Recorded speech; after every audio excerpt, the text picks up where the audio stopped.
Okay. I've got my coffee. See? Oh, yes. Very good. Yeah, we've got ours too. Okay. I hope you guys are drinking coffee. Can you all hear me now? Yes. Oh, wow. Okay. It was buried deep down in Skype. You had to go like several iterations down and figure it out. Anyway. Conspiracy. Yeah. Yeah, it is. Well, actually, while we're getting ready, there's a serious issue that you see in technology where, every time you get a new iteration of an operating system or, Windows 27 or whatever the hell it is, it's basically a bunch of geeks sitting around saying, hey, you know what? We can do this and we can do this. But people like me are thinking, hey, I don't have a PhD in this stuff. I can't figure this out. Give me this button and this button. So anyway. Maybe it's just I'm a guy. I don't know. Hi, I can see you guys. How you doing? Can you see us? Hello. Hey, guys. All right. Hey. So, Ed, let me give you a proper introduction here. Yeah, who am I? Why am I always? Yeah, I mean, we're worried you just wandered into our room. Not the silent guy anymore. One second. Thanks everybody for your patience. And actually, do you have the Star Spangled Banner on the other window? I do. Move over just there. Well, since we got it, let's do it after because I don't want to I don't want to take a chance. Oh, okay. Yeah. Hey, good point. We promise we will do our regular Star Spangled Banner soon. At the end. But we'll do it at the Right. end, just Yeah. just to be different. All right. So, just curious, Ed, what was the setting? It was down there, and then it had something about different mics, and I tried every one of them, and one of them clicked. So Awesome. now I remember it. It's beautiful when we click. It is indeed, as they say. Okay, so you guys can see me. I can see you. I can see you guys pointing at you right now, I think. Yeah. Hang on, Ed. Okay. We're going to do this right and proper. And you are being recorded, so please say NSA. Hello, my name is Dr. Edward Hudgins, and I'm going to try to keep this as a family-oriented thing and keep my language proper. By the way, speaking of which, you're going to see a lot of pictures today of how's that coming through? Good. Kid. You're going to say so. All right, Actually, I can see them outside. I think they're outside playing in the yard right now, so they're not banging on the door saying, Daddy, can we jump in your lap? Normally I would let them, but you guys probably wouldn't hear much of a speech. It would be cute though. It'd be very cute. Yes. All right, Ed, stand by. Here we go. Okay. Thank you all for coming today. We're really privileged to have Ed Hudgins come to speak to us about the GOP Civil War, and I'll give you a little background about Ed. He is the Director of Advocacy and a Senior Scholar at the Atlas Society, which promotes the philosophy of objectivism, which was developed by Ayn Rand, the author of novels like Atlas Shrugged and Fountainhead. Before joining Atlas, Ed was Director of Regulatory Studies and Editor of Regulation Magazine. That must have kept you busy, Ed. At Cato Institute. At Cato, Ed produced 2 books on postal service privatization, books on called Freedom to Trade, Refuting the New Protectionism, and on Space, the Free Market Frontier. Very cool. Wow. Ed also worked on the Joint Economic Committee of Congress under Dick Armey, and he worked at the Heritage Foundation, where he developed the ideas and measures for the Index of Economic Freedom. Ed has a BA from the University of Maryland, an MA from American University, and a PhD in political philosophy from Catholic University. He has taught at universities. In the United States and Germany. Can you hear me, Ed? Oh, no. Oh dear. Freeze a little bit. There? Oh. Here it goes. Sometimes the internet signal might break it up a little. Can you hear us now, Ed? Oh. Ed? Hello. Uh-oh. Oh, Ed, can you hear us? no. Oh boy. Clearly. It's tasting. Can you guys hear me? There you go. Yes. Yes. Woo! No. Oh, no, he can't hear us now. Ed, can you hear us? Did we lose it? No, we hear you. Oh, dear. Boy, we've done this so many times with no real problems. Uh-oh. Ed, we hear you. Oh, I see. Let me call him and tell him to just start. Yeah. Uh, Just go. yeah. Okay. I have to go to meeting. We can hear you. No, that's internet segment. There's a phone. Yeah. Well, go to meeting never has this happen. Maybe Or we should meeting. have. No, well, you can see. It's a very good sign. Yeah. Oh, I thought you, because I didn't. Yeah, it's definitely that. Do you work with just Apple? No. Oh, you do Well, no. PCs? I have to occasionally, but so I You have do to. this for business or personal? You have a car? Yeah, I mean, I don't. I'm a. Yeah, I'm not a geek. No, I'm not a geek. you just do a lot. I need help. We all do. Hi, Duncan. Ed, we can hear you. I don't know why you're not hearing us, but we can hear you. We just so if you Okay, can you see me okay? we can see you and hear you. Yes. Yeah. Okay, well, you, at the middle of your introduction, you started to break up, so if you can still hear me, We I'm can. gonna go ahead and start talking. Yeah. And All good. Yay. if you guys can't hear me, just call on the cell and we'll go from there, okay? Will do, Ed. Thank 5 you by very 5. much. Yeah, it's, what I'm getting is sounds like that. Kind of like a Barack Obama, you know.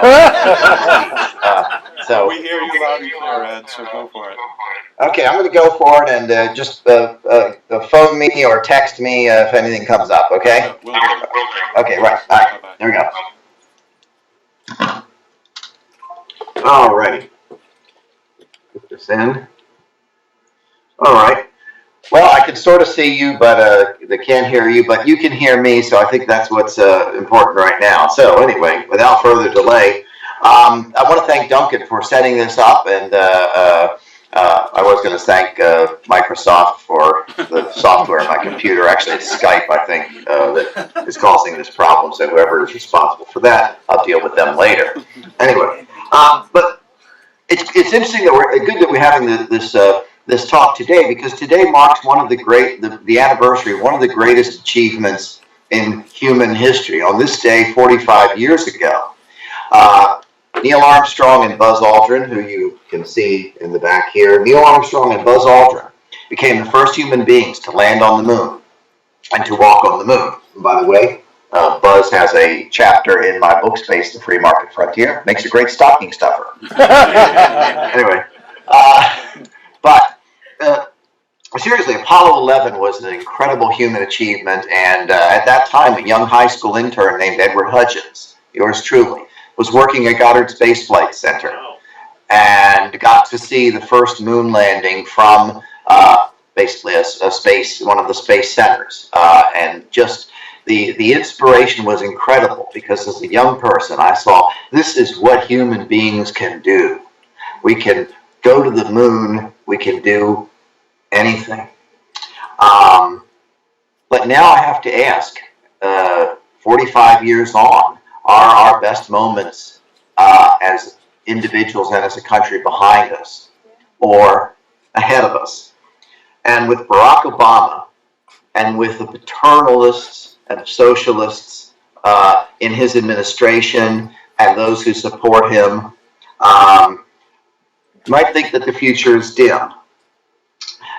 You might also have thought in 2012 that surely with the worst economy since the Great Depression, 4 years on into Obama's administration, with fuel prices at record highs, with the workforce shrinking, unemployment high, business opportunities, employment opportunities just not there, you certainly would have thought it would have been easy for almost any candidate to knock off Barack Obama.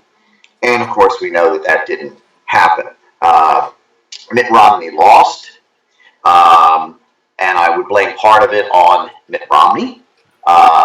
He flip-flopped. Most people couldn't tell the difference between Romneycare and Obamacare. Mitt Romney made his infamous, what became infamous, 47% remark that was supposed to be off the record when he said 47% of the American people are are getting government benefits. And his error, by the way, the number was accurate. But the problem was that he essentially seemed to be saying, well, don't even try to appeal to those people. They're going to vote for Obama no matter what, which I think was a mistake, and the Democrats took advantage of it. So a lot of the problem was the candidate. However, what I want to argue in this talk, I'm going to do kind of 5 things. I got to watch my time here since we started a little bit late. I'm going to do 5 things, so if you're keeping track. First thing I'm going to do is talk about the 3-way civil war within the GOP. Second, I'm going to talk about how the GOP is in a demographic death spiral. Third, and this is going to be kind of the core of the talk, or one of the 2 cores of the talk, I'm going to talk about the need for radical realignment. And I'm going to talk about the 3 factions within the GOP and what has to happen with each of those factions. Number 4, I'm going to talk about how we can bring new blood, or how activists, if you happen to be in the Republican Party as opposed to Libertarian or whatever, how the new blood can be brought into and must be brought into the GOP if it is to survive. I'll talk about the 3 groups there. And then finally, I'll talk about how we can seize the moral high ground. So that's going to be what you're going to get today. And by the way, this is the book it's coming from, the Republican Party's Civil War, Will Freedom Win? I think Duncan has some copies of it there if you're interested. You can also get a Kindle version if you want to go to Amazon. So you can get a lot of it right in this book. Okay, first, what I argue is that there are essentially 3 factions within the Republican Party. First faction are what I call the establishment Republicans. These are Republicans who basically want to keep the welfare state, keep the system that we have now. What they want to do is tweak it so it works a little bit better, a little bit more efficiently perhaps, maybe introduce some market reforms. Some of them actually want to expand it. We certainly saw that with George W. Bush with the prescription drug program, with a lot of his environmental regulations and so forth. They actually want to expand the welfare state, but maybe do it in terms of what they consider to be conservative policy. Second, we see what I call the extreme social conservatives. These are folks who give a priority, that's an important word as you're going to see in a minute, priority to limiting liberty, to having the government more involved, to doing things like saying gays should not be married, and so forth. The example, by the way, of the welfare state of the establishment Republicans certainly would be Mitt Romney, John McCain, people like that. Examples of what I call the extreme social conservatives would be people like Mike Huckabee or Rick Santorum. Santorum's campaign slogan was faith, family, and freedom.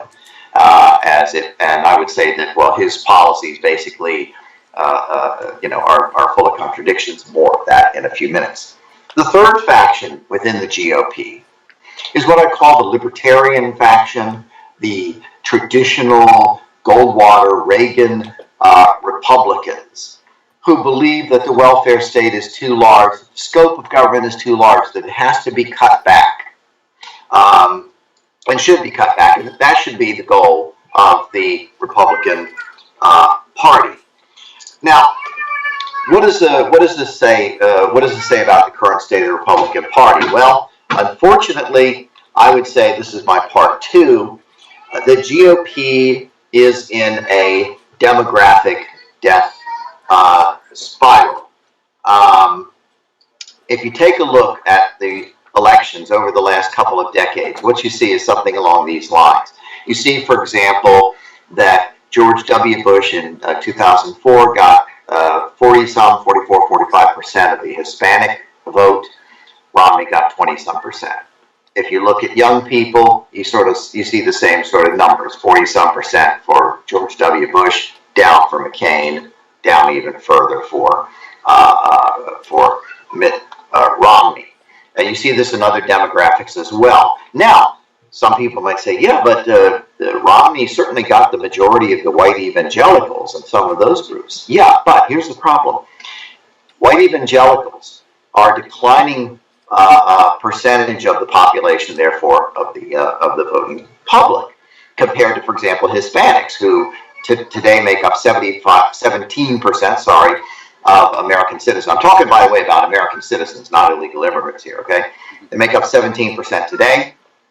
They're going to make up 30% by 2050, and Republicans are getting a declining share of that vote. And of course, as I'm sure you all know, young people are going to be the future. And the older folks are going to be dying off, unfortunately, and the younger people are going to be the mass. What the younger people, they're going to be the mass of the voting population. And usually, the way people vote in their first couple, 3 elections is what they end up doing in terms of party identification. So this is the situation with the Republican Party. And by the way, I'll add something that those young people tend to be socially liberal. We'll talk a little bit more about that later. They tend to be socially liberal. So that is the situation that the GOP faces. It's in a death spiral. What should be done about it? Well, this is the third part of my talk, and this is going to be a more substantive part. Like my Buzz Aldrin coffee mug there. Anyway, let me take a look. What I think has to happen is this. The Republican Party needs to go through a pretty radical realignment. You look at American history, you see that this occurs on a fairly regular basis. You know, the Republicans during the Civil War stood for certain things. The issues at that time meant that they would get the votes of blacks, a lot of urban voters, etc. You saw that you had a change with the New Deal. You had another radical change, by the way, under Ronald Reagan, where Southern Democrats went en masse for the Republican Party, and now the South tends to be very strongly Republican as opposed to Democrats. What I'm arguing is that another realignment is needed, and that realignment has to be all the factions within the GOP lining up behind a freedom agenda, Now, let me go ahead and take each faction one by one and discuss some of the issues here. Okay, let's take the establishment Republicans. Now, a lot of establishment Republicans would make the argument that, well, a lot of the Tea Party candidates, or what are often called Tea Party candidates, whether they are or not, a lot of the social conservatives simply scare away voters. After all, take a look at what happened with Todd Akin in Missouri in the last election. Take a look at what happened with Murdoch in Indiana in the last election. They both basically tripped over the abortion issue. They made themselves look silly, and they lost in 2 races where they had very good chances of picking up Senate seats. You have the same sort of thing happening in Delaware 4 years ago with Christine O'Donnell. Basically, she came off as kind of a ditz, not knowing what she was talking about. And again, I could go through, I've been writing about some of the candidates in Georgia, Texas, and other places in the last couple of primaries that basically looked like idiots, sounded like idiots, and probably would have a good chance of losing a general election. So a lot of establishment conservatives say, well, look, that's not good for the GOP. We can't put up candidates who look like that. And I say, okay, point taken. But, first of all, your candidates aren't doing a whole lot better. Your candidate was Mitt Romney. Your candidate was John McCain. You take a look at the so-called establishment candidates, and, by the way, Eric Cantor, who wanted to call himself a conservative, really had become an establishment Republican, and look what happened. He got knocked off in the primary. So I would say that establishment Republicans don't have that good a record either. Again, the fact that Mitt Romney couldn't beat Barack Obama, is still a very, very telling statement. Now, the good news is that establishment Republicans come in 2 flavors. They come in the flavor that I would say really do believe in the welfare state. These tend to be neoconservatives. These tend to be people who are explicitly in favor of big government. They just want the big government to work a little bit better. And I have some nice quotes here in my book from neoconservatives. You think I'm making this stuff up? Just read what they say. They trash people like Goldwater. They trash limited government conservatives. We really like the welfare state. We just think we can do it a little bit better. That's one flavor. But then you have another flavor of establishment Republicans. I meet a lot of these. They basically say, look, Ed, if I had my druthers, if I were creating the system anew, I don't want the government involved in retirement, in medical stuff, and so forth. I'd rather it all be done privately. But we can't do that. We're in the situation we are today. We got to work with it. So, your ideals are wonderful, but, it's just not going to work that way. And to those to those establishment Republicans, I say, you know what? The problem, in part, is you, because you've given up, because you've already accepted those premises of the welfare state. And so, one of the reasons it's almost impossible to change the welfare state is because you will not step up and say, "Look, this system is not going to work." And here's the message to establishment Republicans. You see what's happening in Western Europe. Western Europe is usually 5, 10, 15 years ahead of the United States in the bad sense of the word. You take a look at Greece, you take a look at the southern tier of countries in Western Europe, they're collapsing. And the reason is that the welfare state is in crisis. We are in a civil war, not only within the Republican Party, but within this country. It's a civil war between the makers and the takers, the producers and the expropriators. And the more the government gives out special privileges, bails out, whether it's Wall Street, auto companies, you name it, the more political power rather than production becomes the coin of the realm. The more people put their efforts into politics, into redistribution, the more you have redistribution, the more you have regulations, whether it's in favor of unions or environmental wackies or whoever, the more inefficient the economy becomes, thus more calls for government assistance. The welfare state is in a death spiral itself. You see it in Western Europe, you see it in Greece, and you see it in this country. And not only is it, we're talking about an economic death spiral, we're talking about a moral death spiral. We're talking about a situation in which people believe they're entitled to everything produced by other folks. They don't believe they have to go out and work their butts off. A little bit of personal background here. I had to work my way through college. I had to work in grocery stores. I had to scrub toilets. I had to do all that kind of stuff. I came from a working class background, okay? This is real. This is what America was about. It's about people getting out there, taking the initiative, working their butts off, and succeeding. So we're not only in an economic death spiral with the welfare state, we're in a moral death spiral. So to those establishment Republicans, I say, you better recognize the nature of the country today. You can't sit back and just say, we're going to tweak the system a little, we're going to make Social Security work a little bit better and Medicare work a little bit better. That's not going to work in the long term. You've got to step back and understand the situation. Okay. Now, what do I say to social conservatives? Well, the good news is that social conservatives also come in two flavors. Okay. They do come in the flavor of social conservatives who their priority, their obsession is with moral issues, often religiously based moral issues, sometimes not, but usually, okay? And their priority is, for example, against gay marriage, against abortion, against not only illegal immigrants in a certain way. We can talk about that a little bit later. I understand that these are very sensitive issues, and especially abortion, okay?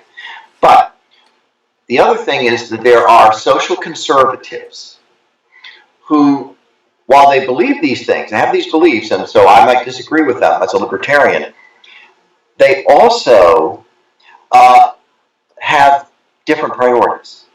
I spoke at the first Tea Party rally in Washington, D.C., standing in front of the White House. It was April, I think. It was very rainy and cold. And the signs that I saw at that first Tea Party rally in Washington, D.C. was redistribute my work ethic, not my income. You know, you can't create income, you can't create wealth by dividing it. It was most of what people were talking about then was economic issues and the scope of government. Frankly, government was out of hand. What sparked the Tea Party? You know, it was Santelli, the commentator, who said, "Do you want to pay for your neighbor's mortgage? You know, because he screwed up. Do you want to bail out Wall Street? Do you want to do this, that, and the other?" It was people spontaneously going to the streets, going to town hall meetings, having rallies because of Obamacare, because of the government trying to take over 1/6 of the economy. It was bailing out Wall Street, auto companies, you name it, that you know didn't have very good business practices. It was these kinds of issues that the Tea Party folks, including you, and by the way, I've spoken at many Tea Party events in Virginia, other places as well, went after. A survey showed that folks who consider themselves members of the Tea Party tend to come into two flavors as well. I'm getting a lot of flavors in here. All right. There are about half of them are libertarian oriented, and about half of them are social conservatives. But the point is, the tendency is to give priority to cutting back the scope of government, and that's the good news. Now, and again, these folks obviously can align with libertarians and in the party. More on that in a second. But here's the other point. What about the extreme social conservatives? What about those who say we really want to put our agenda first? I would say the following. Just as the establishment Republicans who decide to simply go along with the welfare state, in the end are going to lose the country and the welfare state's going to fall apart anyway. The extreme social conservatives, first of all, are probably going to lose on their issues. You may not like gay marriage. I like to say if you don't like gay marriage, don't marry a gay. You know, I married a woman. Where's the pictures of my kids? There we go. There we go. How about that? They beautiful children, aren't they? Isn't that beautiful? Okay, I got my priorities, guys. Okay, but the point is, the point here is that you'd probably lose on those issues anyway. But here's the real problem. Number one, the extreme social conservatives are in a sense enabling the Democrats by focusing on those issues. It's probably going to allow the Democrats to continue to win elections like they did with against Todd Aiken in Missouri, Murdoch in Indiana, and some of the places like that. And it's taking away resources and energy and so forth from some of the real issues. The socialists, the Obamaites, the welfare state guys, you know what they've done already. They're going to go after education. They're already doing with Common Core. You don't think they're going to go after homeschooling? I hope to homeschool my kids. I know a lot of social conservatives and religious conservatives go to homeschooling because they don't want to entrust their kids to the failed government schools. Don't they know that government's going to go after homeschooling? Don't they know that the more and more the government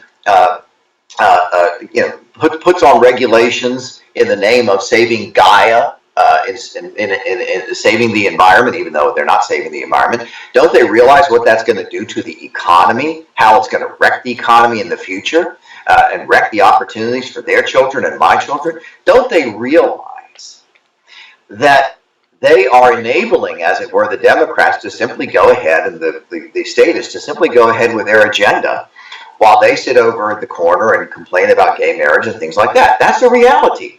So I'm not saying to the social conservatives, guys, you better change your minds and believe what I believe. I understand there are honest differences, okay? What I'm saying is that we're in a situation right now where we can't afford to do anything but give priority to fighting the state and fighting the growth of the state. Okay, finally, like I said, I want to talk about the third faction within the GOP, the libertarians, the old Reagan Goldwater types and so forth. Well, obviously I'm in that faction, so I have nothing but good things to say. But I do want to say this. One of the things that really is needed is political intelligence. For example, to go out and to reach new constituents, and I'm going to talk about that. My next section is actually talking about exactly that, to reaching out to new constituents in the name of liberty. You also have to recognize something else. It's one thing for me to sit here and pretend like I'm a political philosopher. I have a degree in political philosophy, so I don't have to pretend I am. And sit around and say, boy, I wish the world were like this. Wouldn't it be great? But when you're dealing with politics, it's important to change the society, to change the culture, and so forth. But ultimately, politicians have to be elected, and they have to have the political skill to go in and form coalitions and actually do things. Now, I'm sure everybody in the room here appreciates Ron Paul, who's tended to carry the banner for freedom within the Republican Party, and he got mistreated, by the way, at the convention in Orlando. His young supporters were very much mistreated. Just showed how stupid the establishment Republicans were back then. But I'll say a few things about Ron Paul. He gives a great speech. He's been very good at putting forth a certain kind of vision and calling out the establishment Republicans on their misdeeds. However, Ron Paul never really got any legislation through. He really didn't do anything, as opposed to, for example, Jack Kemp, who back in the 70s was always going on about tax cuts and the importance of tax cuts and so on and so forth. And a lot of people poo-pooed him at the time, but he kept on about it. He worked with different groups and so forth, and finally when Reagan was elected, we got the Kemper-Roth tax cuts. So what I say to libertarians, to old Goldwater Reagan Republicans and so forth is, guys, political skill is something you need to look at in your candidates. Beware of nominating those who give priority to their social agenda, and try to find those who can't come off as competent and not just people who can give good speeches. We like to have both of those things, okay? So, I mean, competence is very important. So the sort of bottom line of this section is that Republicans, if they want to not be a dying party, even though I think they're going to probably win the Senate in the fall, the three factions have to come together behind a freedom agenda. But there's more to it than that. First of all, this is my, by the way, for those of you who are taking notes, this is my, this is my fourth big point, and that is outreach to new groups to get new blood. Okay? So one of the reasons I criticize the extreme social conservatives is not just that I disagree with them, or I think that they're contributing to the growth of the state, but that even more important, they're keeping out of the Republican Party groups that are absolutely necessary if the GOP is to be a future-oriented modernist party and to succeed in the future. And who are those groups? Well, I'm going to give three of those groups. Okay, and the first are Hispanics, and by the way, even broader other minorities. I'll mention Hispanics because we had some pretty good numbers on the decline of Hispanic votes. Part of this, it has to do with the view of the Republican Party to illegal immigrants. Now, by the way, I want to start by saying what Obama has done is just a absolutely awful, unconscionable mess. That the problems you see right now is because of Obama. So I'm giving him most of the blame for this. But let me tell you what I think the GOP attitude should be, because a lot of these Hispanic voters, again, I'm not talking about illegals, I'm talking about American citizens who are Hispanics. They look at the Republicans and they say the Republicans kind of really have it in for Hispanics. They keep saying, well, we don't like the fact that Hispanics have come here illegally. Well, since when are Republicans care about a bunch of damn paperwork? Let's take a look at this from the moral perspective, okay? You're a poor Mexican, okay? You're living in poverty. You're watching your family suffer. You want to get into the United States. Why? So you can work your butt off. So you can stand in front of Home Depot and do what Americans have done for centuries, and that is realize the American dream. That is that is the highest moral aspiration, is to succeed in life through your own efforts. And let's say one of those Mexicans, could be Guatemala or whatever, sees that it's impossible to get through the American bureaucracy, because after all, it is a bureaucracy. It's screwed up like every other government bureaucracy. It's a friggin' mess. So, what is the moral thing for you to do? To simply sit there and suffer and watch your family suffer? Or to say, the hell with these paper-pushing geeks and these goddamn bureaucrats. I'm going to go across the border. I'm going to stand in front of Home Depot. I'm going to work my ass off, and I'm going to do what every American does. That, I would argue, is the only moral thing to do. And I say to a lot of the conservatives, if you were in the same situation, you would do exactly the same thing. You'd say, screw the bureaucrats. I'm going to America, and I'm going to work. Now, so get angry. I say to the Republican Party, get angry at the system. Get angry at the bureaucrats. Yes, you want the border to be controlled so that you can weed out criminal gangs, so that you can weed out people like that. Also, there is, of course, a very serious problem with the welfare system. That's what really messes it up. It's one thing to come here and work. It's another thing to come here because Barack Obama has said, guess what? We're going to give you everything for free. So instead of coming here and being productive Americans, you can come here and you can leech off the productive people. And by the way, vote for Democrats.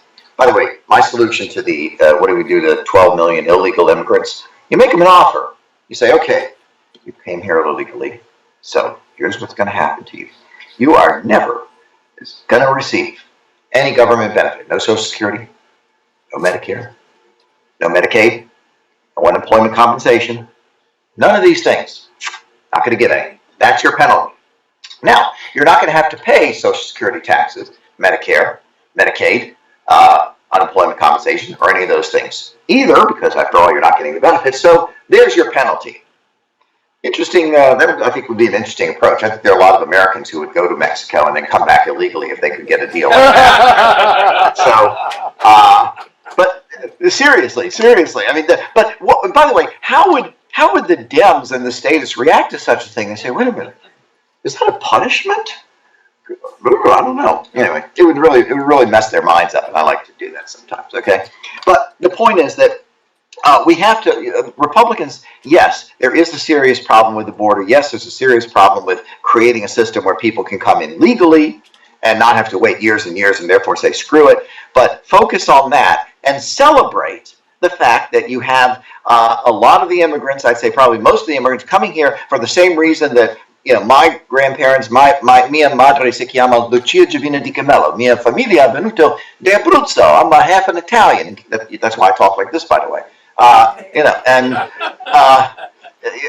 mean, this is what made America. It was that spirit of people who wanted to better themselves, who wanted to work, who wanted to earn their way. That's exactly the spirit that Republicans should be celebrating and saying to the Hispanic community, we love that in you guys and everyone else, and let's fix the system so we can do it legally.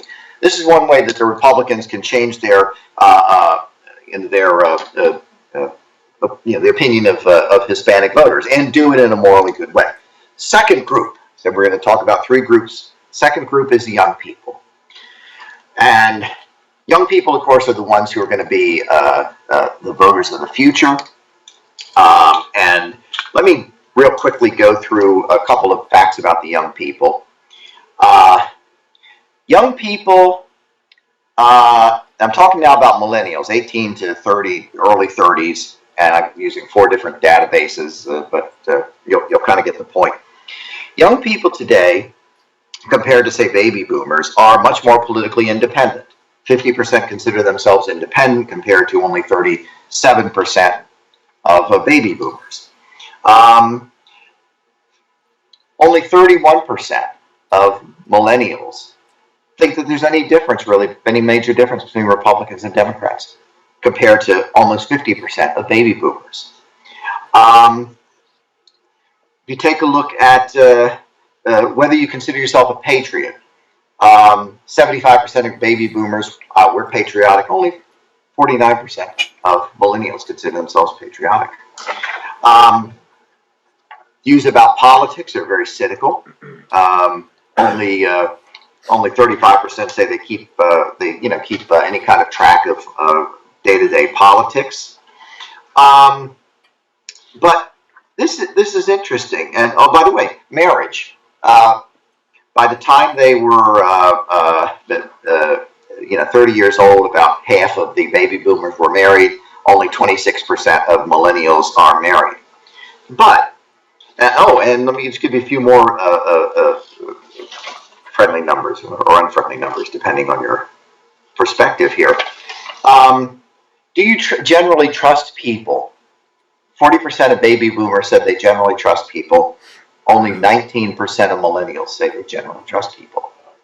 It's a very skeptical to cynical group today. But here are some very interesting numbers as well. Aston, there's a survey that goes, that looks at first-year college students. It's been going on for many, many decades. Asking them, for example, what are their priorities in life? What are their highest priorities? Well, millennials, 74% say give a very high priority to being very financially well off. 74%. Compared to only 45% of baby boomers. So the younger generation says, show us the money. That's what we want. We want financial success. That's a good thing. This is very interesting. I was really shocked at this number. 75% of millennials say that one of their highest priorities is to have a family. That's up from 65% for baby boomers, by the way. Very, very interesting. You have develop a meaningful life philosophy. Interestingly enough, baby boomers said 73%. We want to develop an interesting, a meaningful life philosophy. Only 45% of millennials say that. It's like, show us the money, okay? So while this is a very, you might say, skeptical or even cynical generation, if you start drilling down a little bit, you see a lot of very interesting things. Now, two of the other very interesting things, in other words, they're politically detached and skeptical. By the way, they're religiously detached, but where they would call themselves spiritual. Very skeptical of organized religion. They still see family as important. And they see community as important too, by the way. This is very interesting. But the other two things about this generation is they're very socially liberal. To them, being gay, who cares? It's your thing, it's not my thing, or it is my thing, whatever. They're very socially liberal. The other thing is they love technology. Remember that young kid who worked at Goddard Space Flight Center who, has a picture of Neil Armstrong and Buzz Aldrin and Mike Collins on his wall? That's the Andromeda Galaxy up top there, by the way. There it is. Anyway, M31. I can see it through my telescopes. Anyway, the young people still love technology. They love the fact that, okay, this is a droid, and granted, Skype doesn't work very well sometimes, but, the point is that this is something that young people are excited about. It's something that does get them going. But this is one of the reasons you could see why they wouldn't vote for a GOP that included somebody like a Mike Huckabee or a Rick Santorum. Because they see these folks as narrow-minded, if not outright bigoted. This brings me to the third group. I've said we're going to look at outreach to Hispanics, young people. This is the third group, and to me, this is the most interesting group, where the GOP has an incredible opportunity. These are what I call the new wealth creators. These are what I call the Steve Jobs types, the young entrepreneurs who have created the communications and information revolution and are creating even more incredible revolutions that get very little press or publicity unless you read certain magazines and so forth. These are the people who I like to say, for those of you who are familiar with Ayn Rand, they have the values of a Howard Roark, but they don't quite yet have the politics of a John Galt. Take a look at these people. These folks, for example, understand the power of human reason. Science kind of got a bad reputation for a while. We did the moon landings, but a lot of people considered science to be, we're going to wreck the environment and all. These young people understand the power of the mind and of science because they're the ones who are doing it. That's very important. Second, they're individualists. They understand that it's someone working in their garage. It's someone who comes up with a new idea.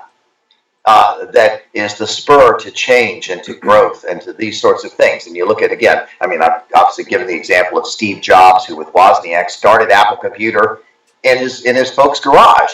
I suspect, by the way, that if someone tried that today and the local constabulary found out, they'd be shutting him down for not having all the government permits and so forth, right?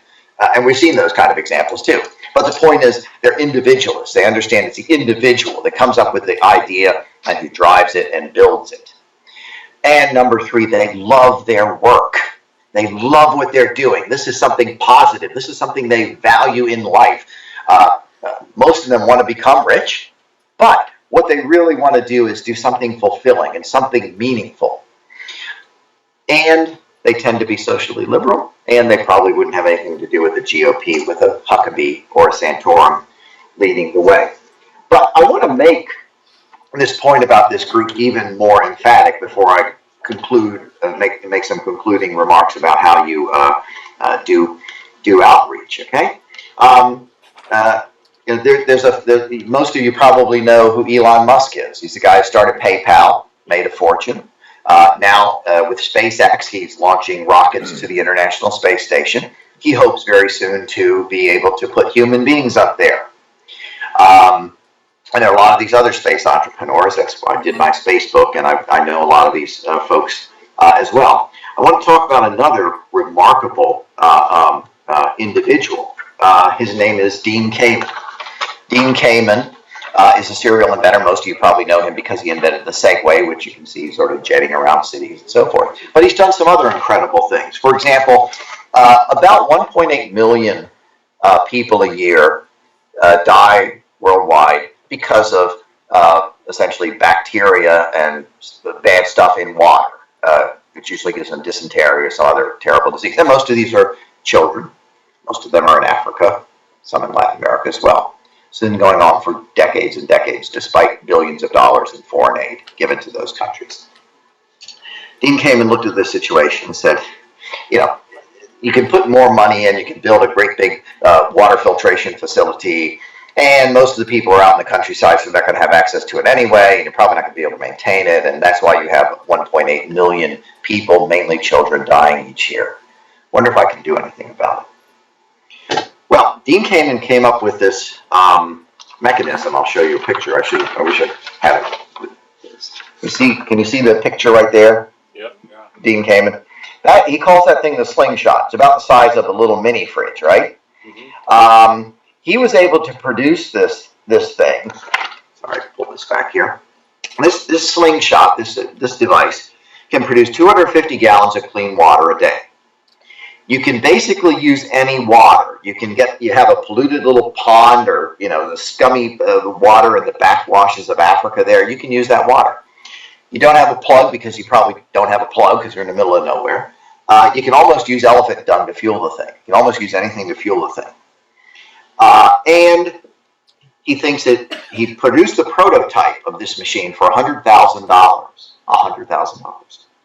He thinks he can mass produce it for $5,000 per machine, compared to millions of dollars for a big facility. Now, it's still too much for some poor African who makes $500 a year to buy. Maybe a village can buy, but he's working with the Coca-Cola company, which has the biggest distribution system in Africa, to get the products as well as the mechanisms or devices out there.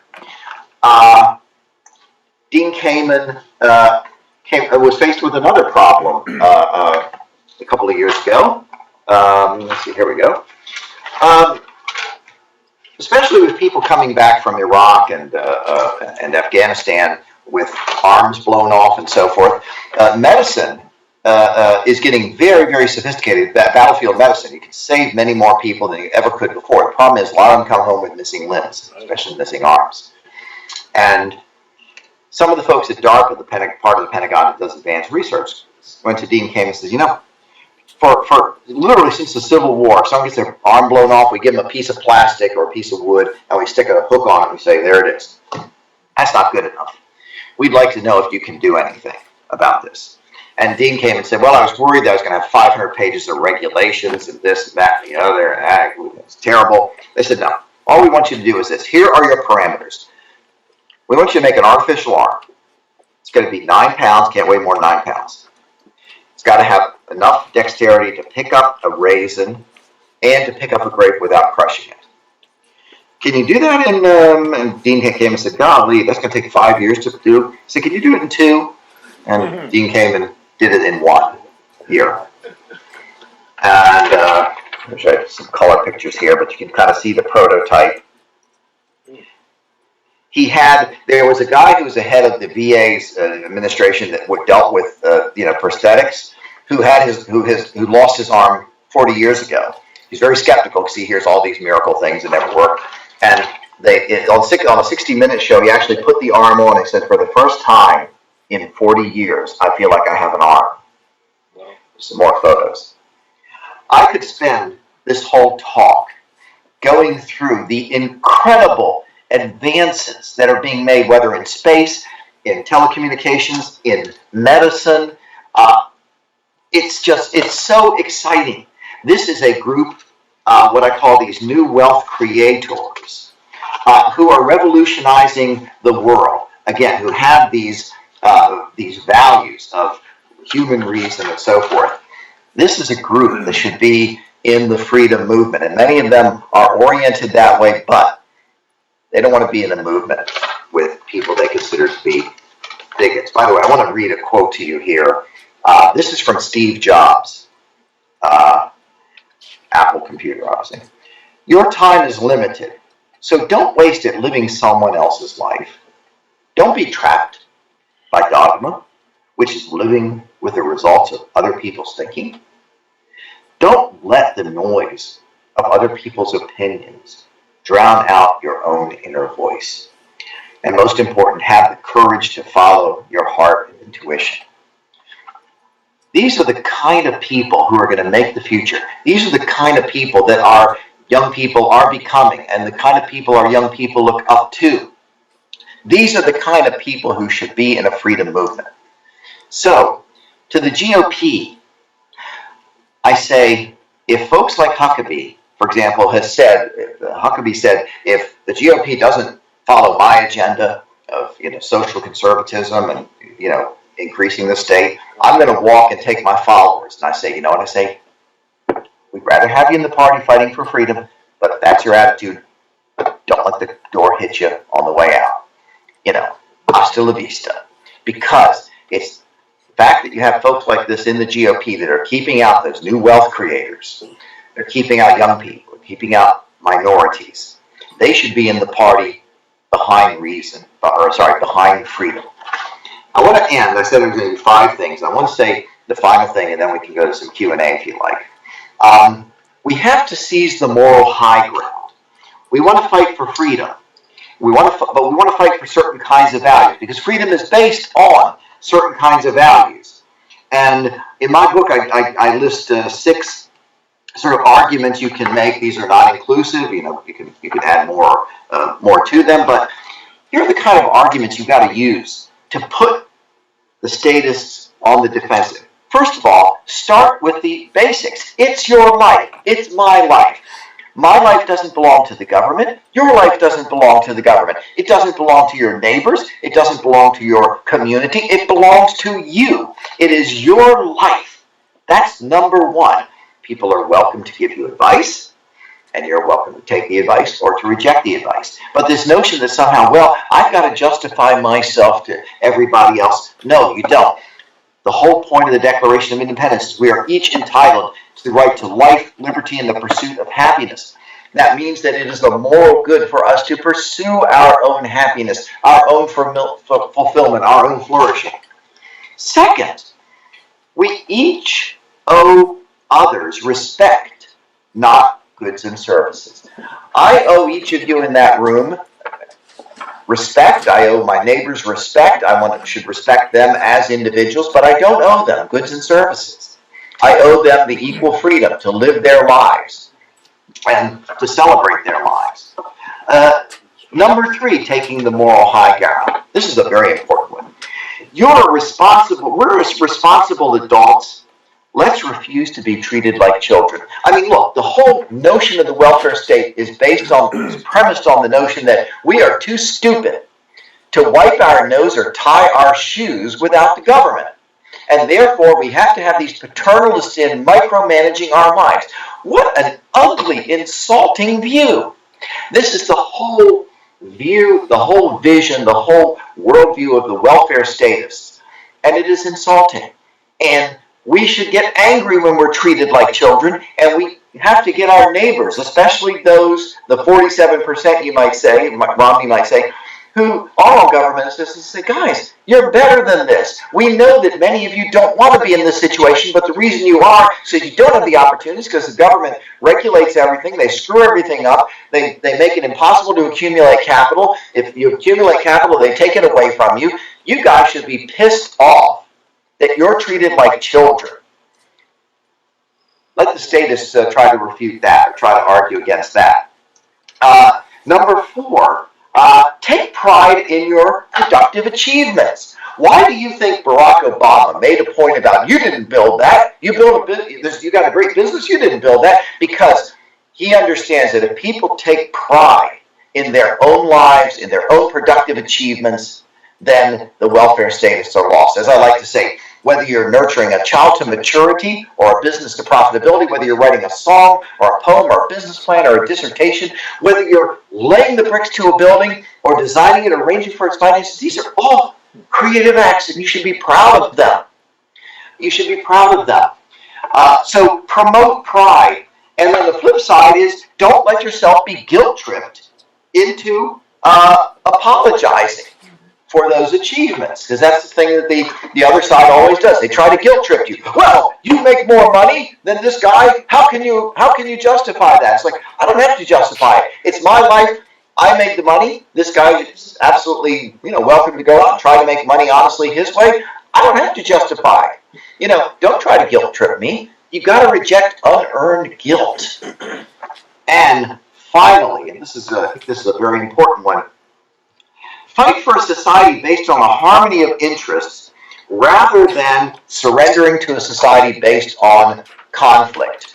The welfare state, by definition, by its nature, is a conflict state. It means the only way that anybody prospers is by taking from someone else. It means that politics is the coin of the realm, that raw power determines who gets what.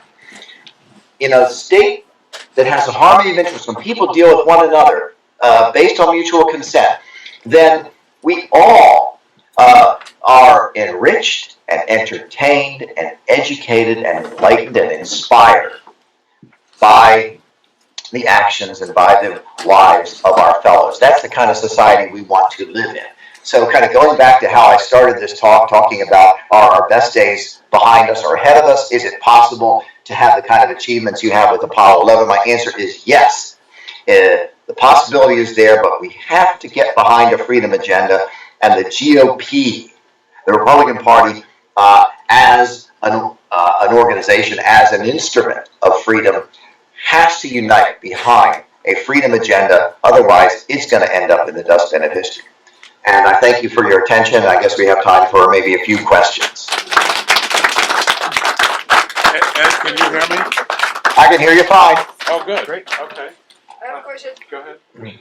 Where do you put Barack Obama as far as where was his passion to go out and achieve and work for it and make it happen and sacrifice?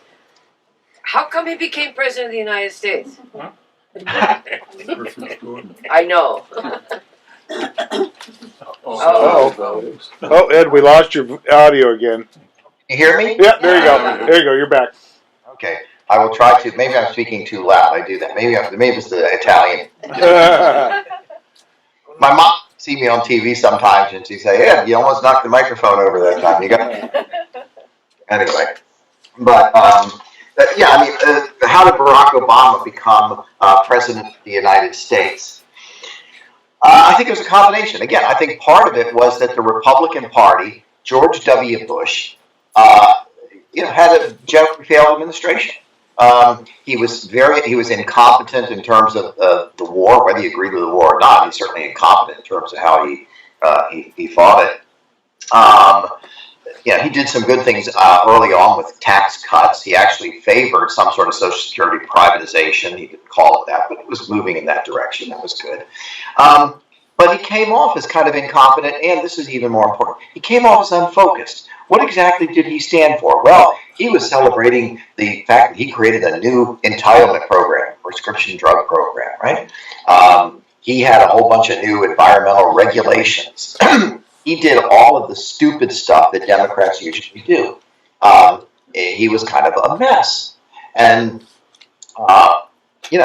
so you first of all had and then of course right at the end of his administration, you had the whole housing bubble burst. And so you have that on the Republicans' shoulders as well, even though it was a lot of Dems who actually created that problem. You had Barack Obama, who gave a good speech. It was all platitudes. It was all, there was not a whole lot there. And so, and plus, I think that this is why making these value arguments is crucial. We do have now a culture that's very different from 20, 30, 40 years ago, where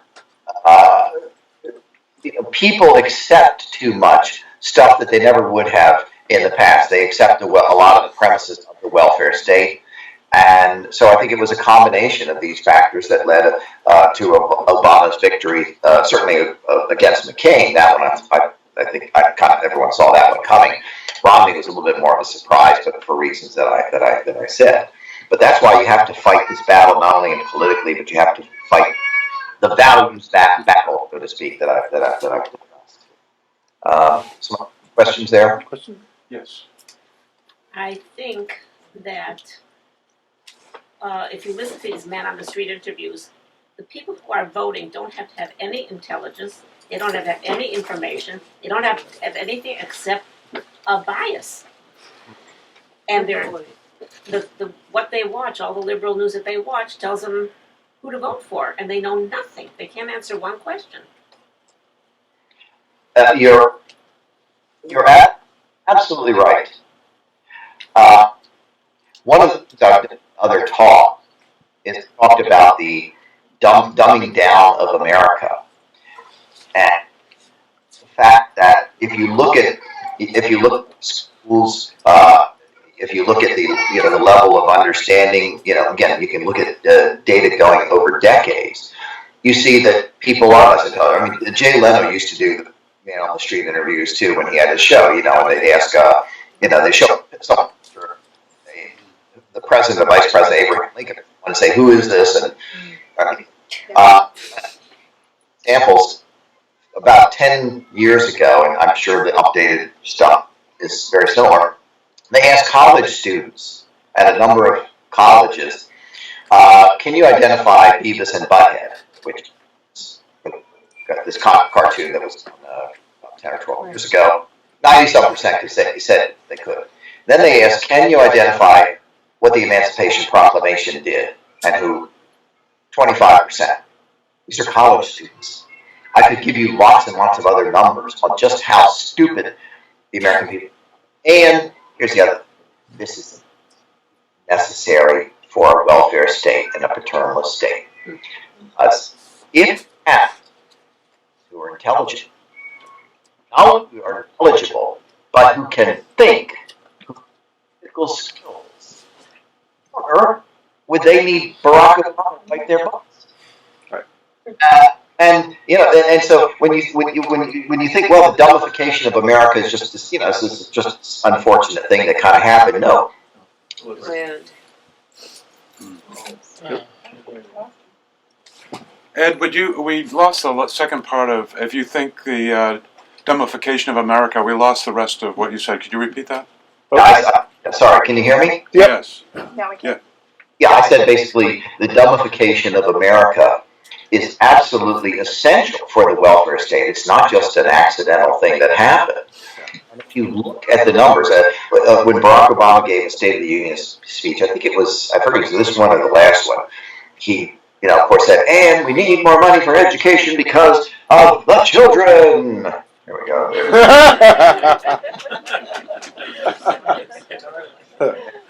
Buy my book. There's one picture only. So they said they don't want pictures in the book. I said, "Sorry, it's my friggin' book." One picture in the book, and it's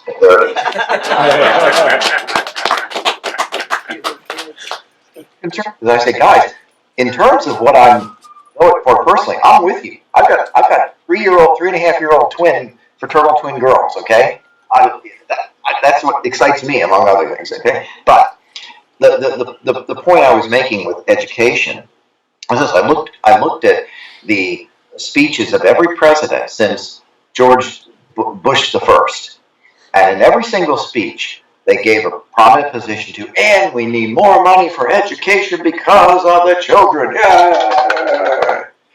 Then I looked at education spending, just federal spending, not state and local. Okay, and I adjusted for inflation just to show what a nice guy I am. And depending on how you do the calculations, spending has either doubled or tripled, doesn't, whichever. And if you look at every single indicator, SAT scores, whatever, at best, education is flatlined. So the point I'm making here is that yes, a dumbed down population is essential for a welfare state and for a paternalist state, because citizens who are knowledgeable would know something about what are separation of powers. Why did our founders put those in to begin with? What is the Bill of Rights? What is the Constitution? The Constitution is a document of limited and enumerated powers. How many kids do you think in high school, say nothing of college, would have any clue what I'm talking about? Not many.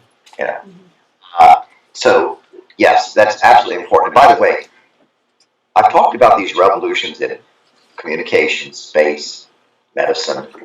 There's a whole revolution waiting to happen in education. It cannot happen in a government system, however. We have a system that was set up, kind of the Industrial Revolution model of education, where a kid goes, at 9 o'clock they go to this classroom and we dump history in their head, and at 10 o'clock they go here and we dump math in their head, and they go down the assembly line like that. And it did have its advantages. It educated a lot of people, gave them basic skills, starting in England and then in America and other countries. But that's not how kids really learn, okay? A lot of good work has been done in how kids really learn, how education really works. There is a revolution waiting to happen in education that's going to make this revolution, I don't know what they'll pale by comparison, but, and so the point you make about education, have me back sometime and I'll give a whole talk on that. All right. Next question. Yes.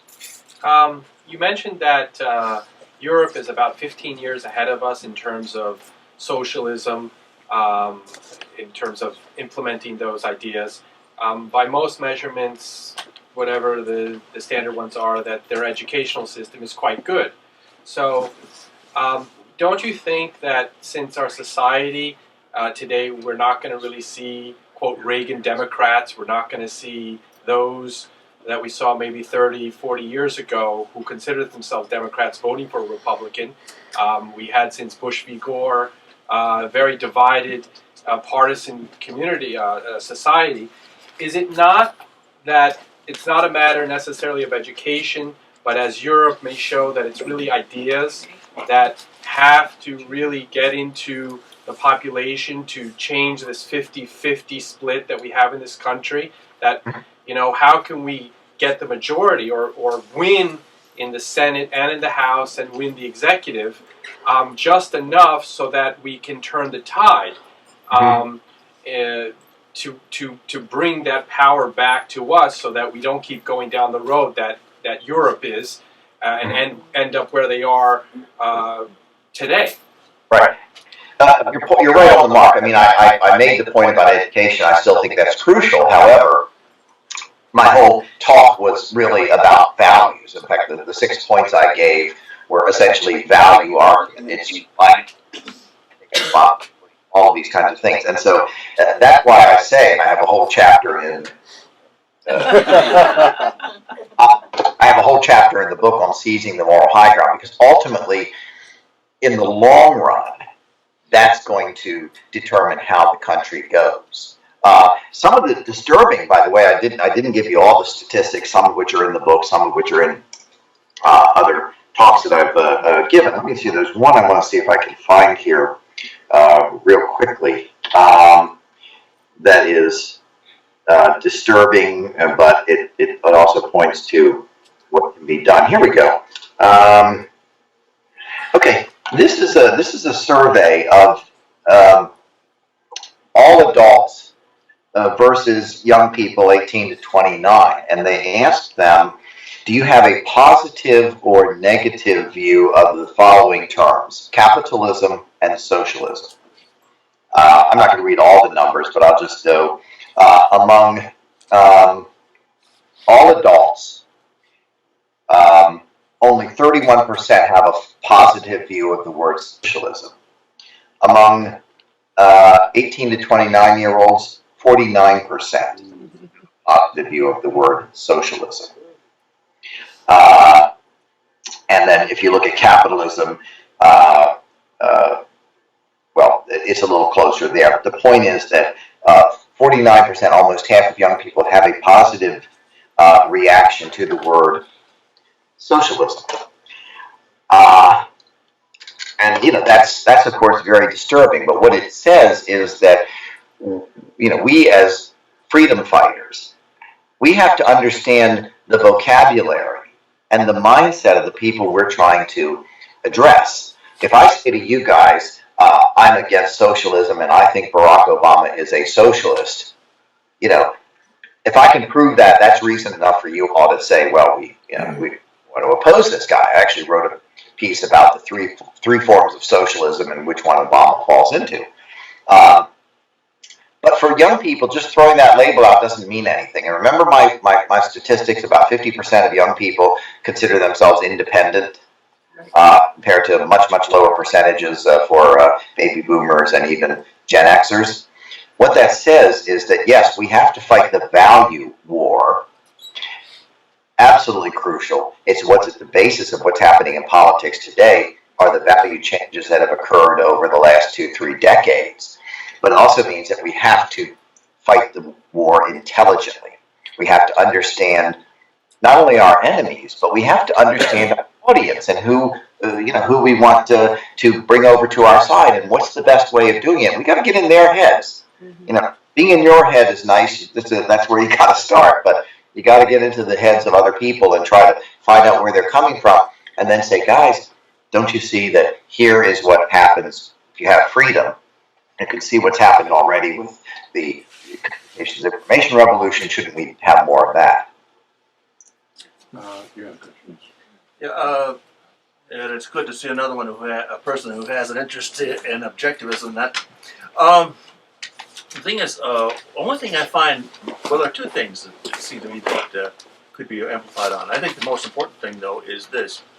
We do have a collection of characters in literature, whether it's Frank Underwood, Cuffy Meggs, Mr. Thompson, or, for that matter, El Duce.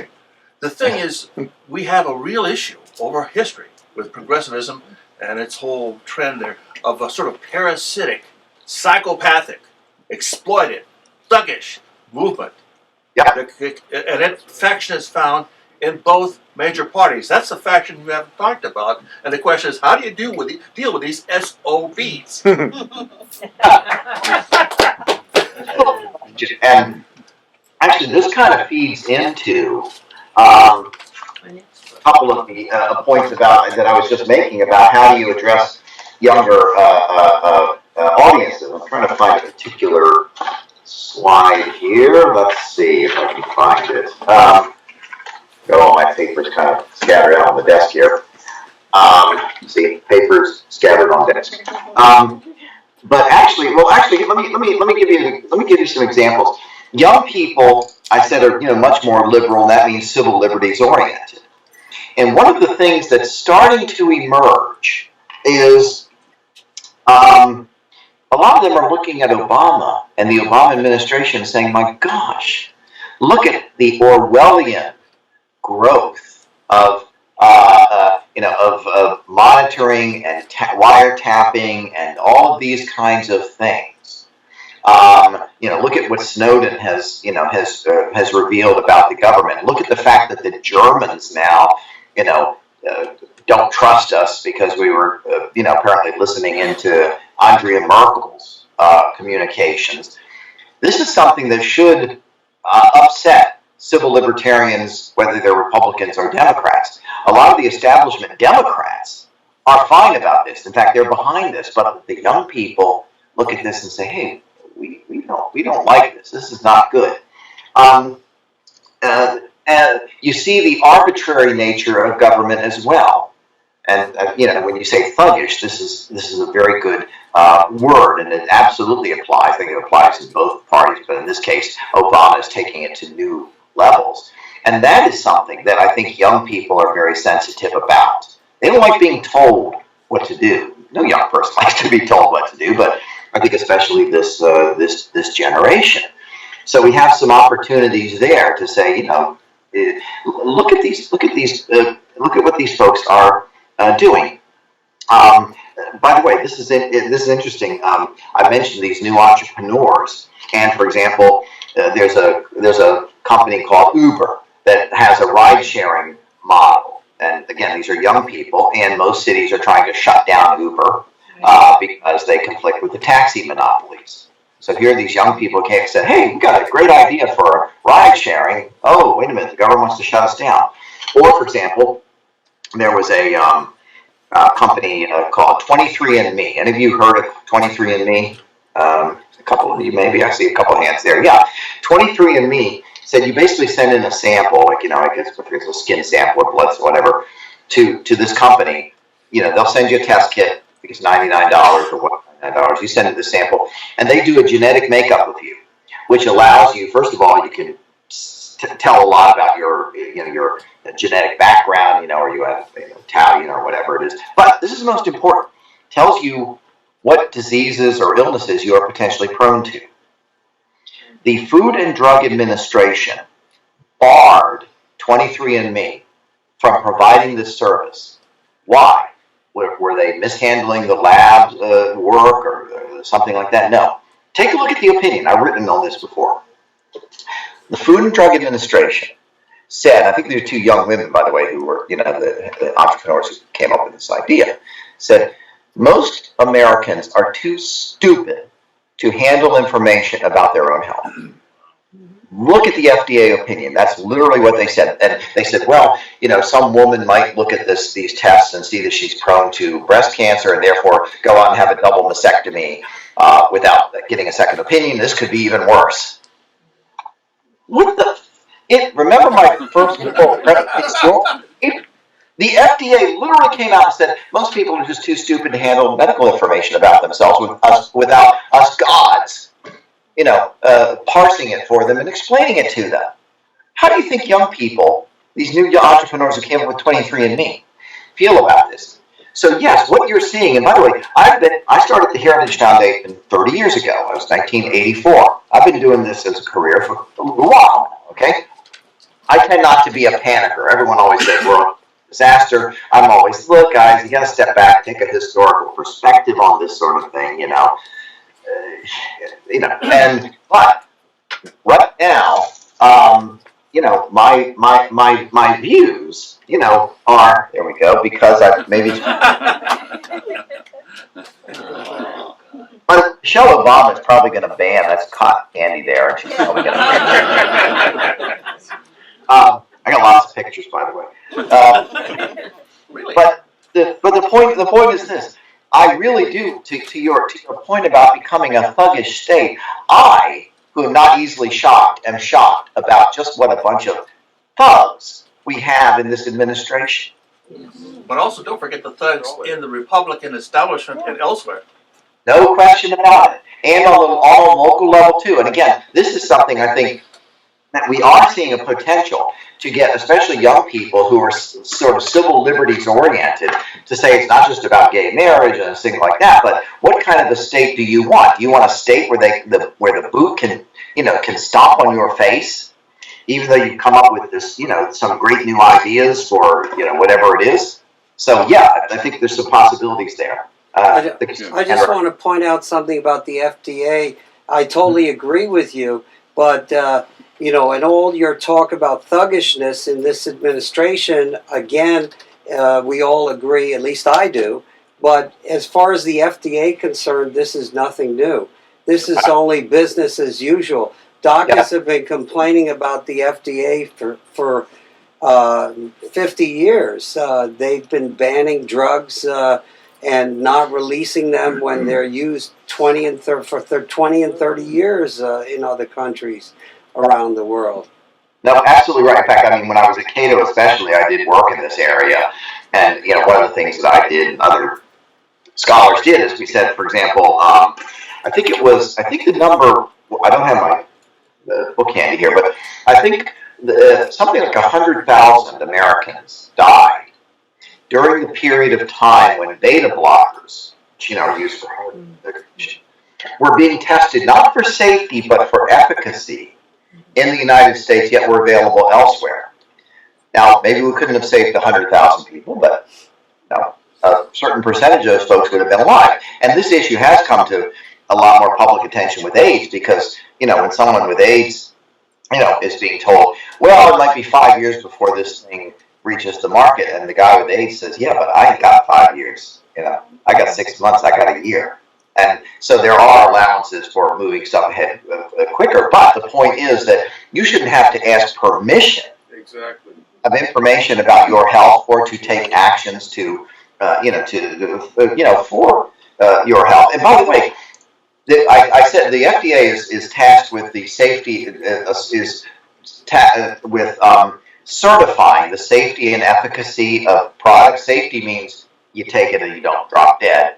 Efficacy, you might think, well, that means how efficient is it? If I take this, is it 50% efficient or is it 75% efficient? Or if I have some, conflicting ailments, maybe it's only 20% efficient, whatever. One of the things the FDA has been doing for decades is using economic efficiency. So it's like, well, we think that, yeah, it looks like a really great product, but there's some other products on the market we think might be better and more and less costly, and so we don't want you to sell this stuff. It's none of their damn business. If it's not going to kill you, then But yeah, the FDA has been doing this for years, and a lot of good work's being done. It's been done in that area. More questions? Yeah. And it seems like every time that there's the GOP blow up, the voices come forward and say, we need a new party. And then there's always the naysayers that say, no, you don't do that. You're giving them exactly what they want. But those are the people also that benefit most greatly from the GOP staying together. Yeah. And would a new party be good or would it be disastrous? I struggled with that one. And I'm trying to be practical here. I'm looking for the goal, and and I actually have a chapter in the book. What book is that? Or Freedom Win. Oh, that book. Oh, good. Where can we get it? But I actually have a whole chapter on the Libertarian Party because I voted Libertarian before, and I suspect a lot of you in the audience, if you're not members of the Libertarian Party, probably have done that as well. And I say good things about the Libertarian Party. Libertarian candidates in a lot of situations can really push an issue and so forth, but they've been operating for 40 years, and I think they've had maybe 10 folks elected at the local level. Never had someone elected at the national level. And so as a vehicle, you take a look at my chapter, I say that I don't see them as a vehicle for actually getting people into office who will actually change the society so that, my, the family and the kids will have a better life. But when you say a new party, in one sense, realignment means a new party. The Republican Party, let's say of the 80s under Ronald Reagan, was a different Republican Party than than in the 1950s under Dwight Eisenhower. First of all, in the 50s, the South all tended to go solidly Democratic. You had a whole different set of alignments because you had a whole different set of social and political issues, and therefore different groups lined up in different ways. And what I'm suggesting when I say we need major realignment with the Republican Party is that, number one, the Huckabees and the Santorums, if they don't want to get behind the program, so to speak, I'd like to see Republicans say, screw you. I'm going to go for these new voters, and the Republican Party has to bring in these new voters, but it also means that it's going to have to do it in a certain way with certain ideas. Incidentally, I saw that Rand Paul has just met with Peter Thiel, who's one of these new entrepreneurs, and Mark Zuckerberg, who created Facebook. I think that just yesterday he met with them. He was out of the conference in San Francisco with a lot of these new tech entrepreneurs. This indicates that Rand Paul, and he's been doing a lot of this now, reaching out to exactly these kinds of groups. Whether they all go for him or not, who knows, but he's doing at least the right thing. And I hope that and I assume that he's listening as well as talking. He's trying to find out where these guys are coming from, what their concerns are, and so forth. And so, to your question about, do we need a new political party? Well, yes, we do need a new political party. It may still have the label Republican Party on it, but it would be a different party than the party we had today, the party we had 10 years ago. In 10 years and 20 years, it would be a very different Republican Party, and you may end up getting there's a whole shuffling of the constituents. Thank you. Question back here? Yes. This takes us back to my very basic question. Hmm? Is just like a spoiled child that you turn out on their own and you are called a mean parent. That is exactly what the Republican Party is called. I have many Democrat friends, but how can you be Republican, Sandy, when they're so mean? They don't want to teach you how to fish. Yeah. They want you to feed them. Mm-hmm. That's right. And that's my biggest problem. What do I do about that? Yeah. No, it's an excellent question, and let me hold on just a second here.